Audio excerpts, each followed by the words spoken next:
karaarra bu'ee humnaan qabu qofaa koo ati na dandeessisi anaaf ta'e humna koo deemsaaf karaarra bu'ee humnaan qabu qofaa koo ati na dandeessisi anaaf ta'e humna koo jira wanti baay'eeni kan nama gubachiisu jecha addaa darbatee onnee nama madeessu jira wanti baay'eeni kan nama gubachiisu jecha addaa darbatee onnee nama madeessu.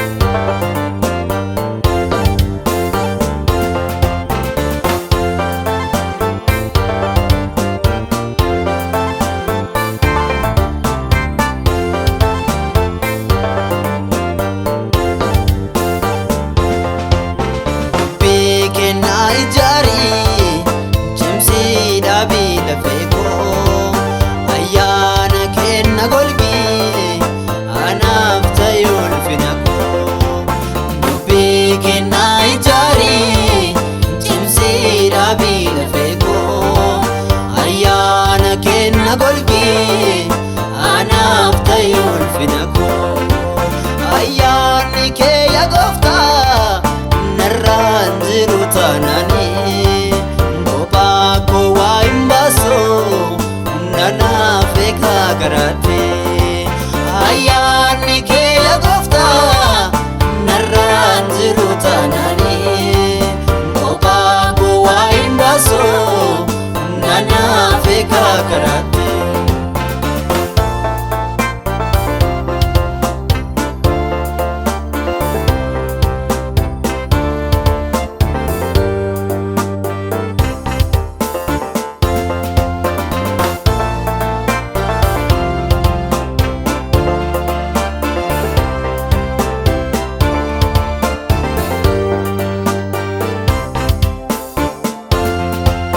Hawwiin qaba keessi koo hawwiin waggoota dheeraa anoo na dhuftaa jedhee taa'ee guyyaa keegaa.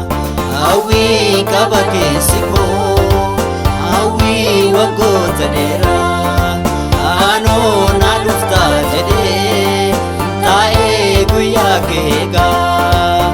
Anoo of hin dandeenye Gooftaa koo sirkaneegaa hafuura kee naaf ergi Yesuus godhee budheera.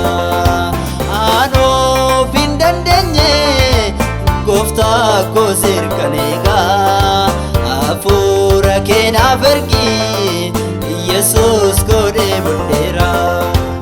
Deemsaaf karaarra bu'ee humnaan qabu qofaa koo ati na dandeessisi anaaf ta'e humna koo deemsaaf karaarra bu'ee humnaan qabu qofaa koo ati na dandeessisi anaaf ta'e humna koo jira wanti baay'eeni kan nama gubachiisu jecha addaa darbatee